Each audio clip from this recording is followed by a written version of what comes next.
ये एक सच्ची कहानी है जहां एक डॉग ने अपने मालिक से वफादारी की वो बेमिसाल उदाहरण दुनिया के सामने पेश किया है जिसकी कल्पना कर पाना भी नामुमकिन है। उसने ये साबित कर दिया है कि इंसान का सबसे वफादार दोस्त कोई हो सकता है तो वो एक डॉग ही हो सकता है, जिसके बदले में उसे सिर्फ प्यार चाहिए और कुछ नहीं, और अपने नाम की इतिहास के पन्नों पर एक अमिट छाप छोड़ दी है। हेलो दोस्तों, आप सभी का दिल से स्वागत है इस चैनल पे और आज मैं लेकर आया हूँ एक बहुत ही शानदार मूवी रेड डॉग। दोस्तों ये मूवी रिलीज हुई थी 4 अगस्त 2011 में और इसकी IMDb रेटिंग है 7.4। सर 1979 देर रात एक truck driver Thomas baker Australia के एक दूर छोटे से शहर डैम्पियर में एक स्टैचू डिलीवर करने आया है। होटल का दरवाजा खटखटाने पर उसे कोई जवाब नहीं मिलता तो पास ही बने एक बार में वो चला जाता है जहाँ एक कमरे में कुछ लोग जोर से बातें कर रहे होते हैं। थॉमस को लगता है कि यहाँ पर मर्डर हो रहा है। वो वहाँ जाकर देखता है कि कुछ लोग एक डॉग को पकड़े हुए हैं और पुलिस ऑफिसर उसे शूट करने वाला है। ये देख थॉमस को लगता है कि डॉग को कुछ हो गया है और वो बाहर आकर काउंटर पे बैठ जाता है। पुलिस ऑफिसर शूट करने से मना कर देता है और जैक कॉलिंस नाम का बार ओनर काउंटर पर चला आता है। वो थॉमस के लिए ड्रिंक सर्व करता है और खुद के लिए भी एक ड्रिंक बनाता है।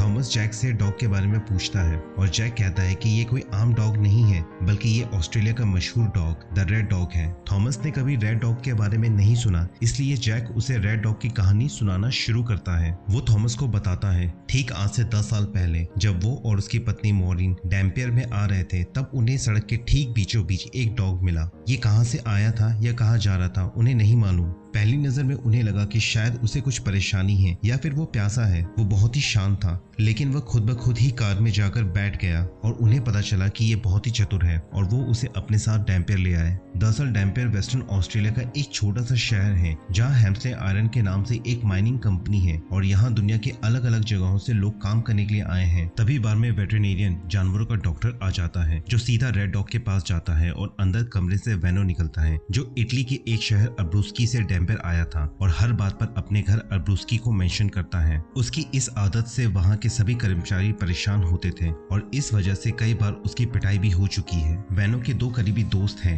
जो आज भी हैं, पीटो और जैको, जो उसे एक दिन बताते हैं कि यहाँ पर सभी अपने घर को मिस करते हैं और अगर तुमने अपने घर का दोबारा नाम लिया तो ये लोग तुम्हें मार डालेंगे, जो वो मजाक में उसे कहता है। लेकिन जैको इस बात को सीरियसली ले लेता है और एक दिन परेशान होकर वह समंदर किनारे बैठा था। उसने रेड डॉग को पक्षियों के साथ खेलते हुए देखा जिससे उसे थोड़ी शांति मिली और फिर यहाँ से वेनो और रेड डॉग की दोस्ती शुरू हुई। वो हमेशा रेड डॉग से बातें करता और उसे अपने घर के बारे में बताता जो रेड डॉग बड़े आराम से सुनता। एक दिन पेटो ये सब देख लेता है और वो भी रेड डॉग से दोस्ती कर लेता है। वेनो को ये बात पसंद नहीं आती और वो पेटो से इस बात पर बहस करने लगता है और ये डिसाइड होता है कि रेड डॉग खुद डिसाइड करेगा कि वो किसके साथ रहेगा। लेकिन रेड डॉग किसी और के पास जाकर खेलने लगता है। वेनो बताता है कि रेड डॉग ऐसा ही था, वो सबका था पर कोई उसका मालिक नहीं था और सभी वर्कर्स मिलकर उसे वर्कर यूनियन का मेंबर बना देते हैं। सभी डॉग्स की तरह एक दिन किस्मत इसके होने वाले मालिक को डैम्पियर ले आई जिसका नाम था जॉन। जॉन कंपनी में बस ड्राइवर था। एक दिन जब बस स्टॉप पर जॉन वर्कर्स को लेने आया था, रेड डॉग सड़क किनारे एक कार से लिफ्ट मांगता है और कार उसे लिफ्ट दे देती है। वेनो उसे बताता है कि रेड डॉग ऐसा ही है, अगर उसने किसी से लिफ्ट ली और वो उसे पसंद आया तो ये उसका राइट है कि वो उससे कभी भी लिफ्ट ले सकता है। जॉन को ये थोड़ा अजीब लगता है। इसी तरह एक दिन रेड डॉग जॉन की बाइक पर आकर बैठ जाता है और जॉन उसे लिफ्ट के लिए मना कर वहाँ से चला जाता है।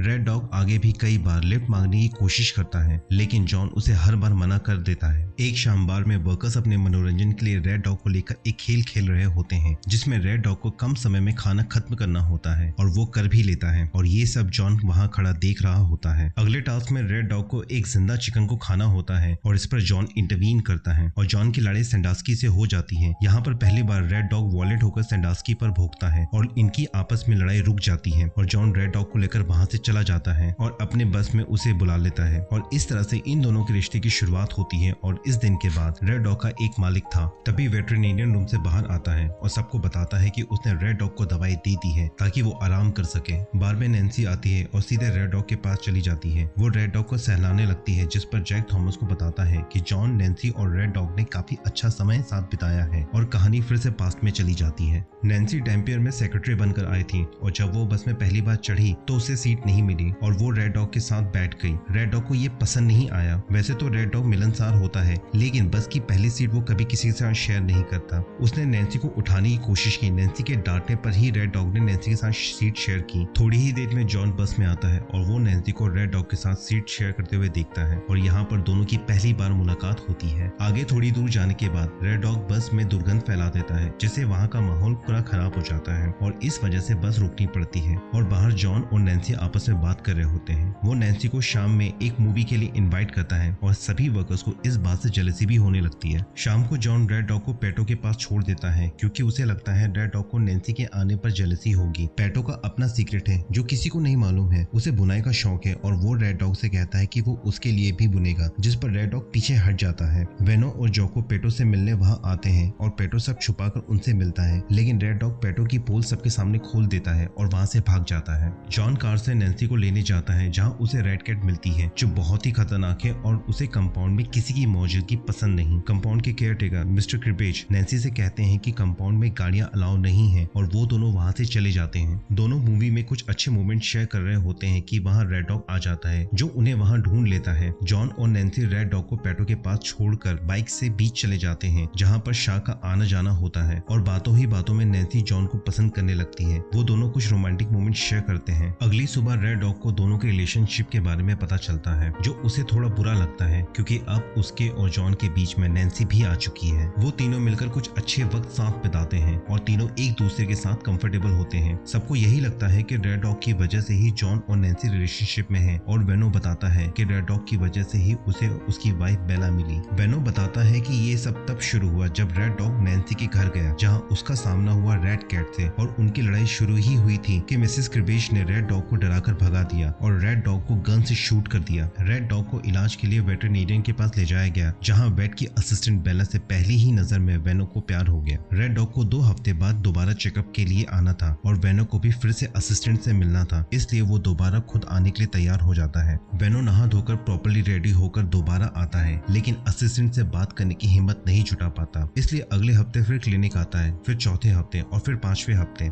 रेड डॉग वेनो की नाकाम कोशिशों से परेशान हो जाता है, तो वेनो उसे हड्डी का लालच देता है और आखिरकार फाइनली वेनो बेला रोसा को डेट के लिए पूछ लेता है और रेड डॉग की वजह से उसकी जोड़ी बेला रोसा के साथ मुमकिन हो पाती है। जोको थॉमस को बताता है कि रेड डॉग ने उसकी एक बार जान बचाई थी। वो बताता है कि डैम्पियर में हर कोई किसी न किसी चीज से भागकर या उसे पीछे छोड़कर डैम्पियर में आया है। वो बताता है कि 10 साल पहले उसकी गलती की वजह से एक कार एक्सीडेंट में उसने अपनी पत्नी और बच्चों को खो दिया था, जिससे भागकर वो डैम्पियर आ गया। उस एक्सीडेंट के बाद ना वो कभी हंस सका और ना कभी मुस्कुरा पाया। एक दिन जब उसे अपनी पत्नी और बच्चों के लिए पछतावा हो रहा था, तो उसने सुसाइड करने का डिसाइड किया। वह सीधा बीच पर गया जहाँ शार्क्स का आना जाना था। उसी बीच पर उसके दोस्त रेड डॉग के साथ पिकनिक मना रहे थे। वो सीधा पानी के अंदर चला गया ताकि डूबकर या फिर शार्क की वजह से उसके दुख भरे जीवन का अंत हो सके, लेकिन रेड डॉग ने उसे बचाने के लिए एक मीट का टुकड़ा लेकर पानी में आ गया। इस मीट के टुकड़े से शार्क का ध्यान भटकाकर वो और रेड डॉग पानी से बाहर आ गए और उसे जीने की एक नई उम्मीद मिली। थॉमस फिर नैन्सी और जॉन के बारे में पूछता है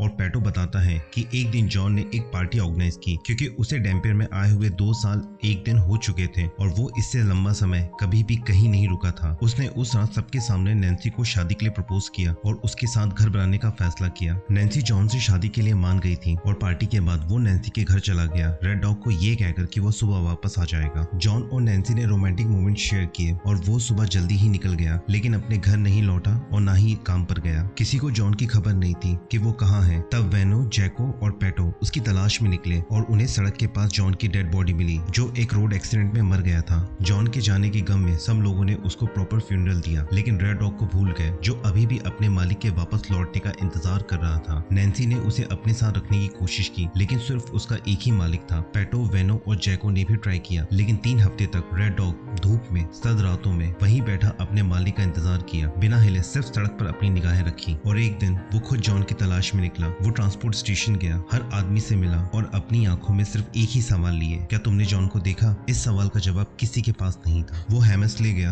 हर डिपार्टमेंट में। उसे जब जॉन नहीं मिला तो सॉल्ट लेक पर, फिर मॉल, फिर पब में, फिर हार्बर में। वो जहाँ भी जाता, ना तो उसे जॉन मिलता, ना उसके बारे में कोई जानकारी। फिर वो जॉन की तलाश में डैम्पियर से बाहर अलग अलग शहरों में, पहाड़ों में, मैदानों में, हर मुमकिन जगह जहाँ जॉन जा सकता है। अपनी इस खोज में वो कभी कार में तो कभी ट्रक में, कभी ट्रेन से, वो हर जगह जगह गया अपने मालिक को ढूंढने। वो सालों तक अपने मालिक की तलाश में शहर से शहर, गांव से गांव भटकता रहा। उसने कई हजारों किलोमीटर का सफर तय किया। उसने ऑस्ट्रेलिया के नॉर्थ वेस्ट पिलबारा रीजन अकेले ही तय किया और लोग उसके बारे में जानने लगे और उसे पिलबारा वेंडर का खिताब मिला। कईयों का तो ये भी कहना है कि वो जॉन की तलाश में जापान के सेगास्की आइसलैंड भी भी गया। नैन्सी थॉमस को बताती है कि सालों तक जॉन को ढूंढने के बाद दुख से और निराशा से वो वापस अपने घर डैम्पियर लौट आया। जब उसे अपने घर पर कुछ न मिला तो वो नैन्सी के पास गया, लेकिन मिस्टर और मिसेस क्रिबेज को रेड डॉग से दिक्कत थी और उन्होंने नैन्सी को रेड डॉग को शूट करने की धमकी तक दे दी, जिस पर वो और टाउन के सभी वर्कर्स इवन पुलिस भी मिस्टर और मिसेस क्रिबेज के घर पर इकट्ठा हुए ताकि रेड डॉग को नैन्सी के घर पर रहने का अधिकार मिल सके। इसके बाद मिस्टर और मिसेस क्रिबेज हमेशा के लिए एक डैम्पियर छोड़कर चले गए और छोड़ा तो सिर्फ रेड कैट को, जिससे अभी रेड डॉग का कुछ हिसाब बाकी था। रेड डॉग रेड कैट के साथ अगले राउंड के लिए कंपाउंड में आया और इस ऐतिहासिक लड़ाई को देखने के लिए पूरी वर्कर कम्युनिटी वहां आ गई। ये जंग थी अच्छाई और बुराई के बीच, ये लड़ाई थी सभ्यता और अराजकता के बीच। रेड डॉग और रेड कैट के बीच घमासान युद्ध हुआ, जिसमें वहां पर कई चीजों को नुकसान हुआ और अपने आप में ऐतिहासिक युद्ध बना।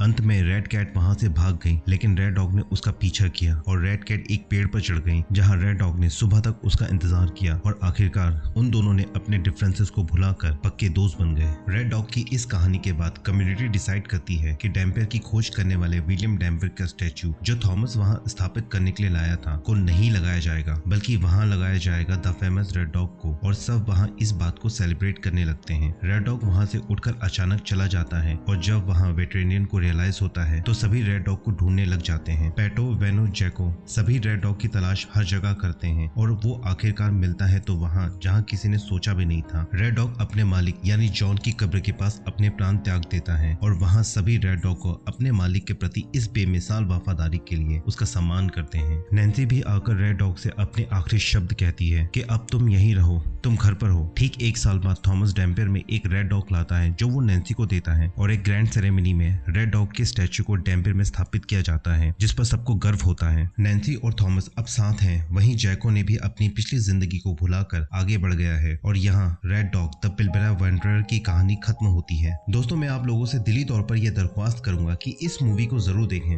मैंने अपनी तरफ से पूरी कोशिश की कि इस शानदार मूवी का एक्सप्लेनेशन आप लोगों तक प्रॉपर पहुंचा सकूं, और अगर आपको मेरी मेहनत काबिले तारीफ लगती है तो इस चैनल को सब्सक्राइब करें। मैं ऐसी ही अच्छी मूवी लाता रहूंगा।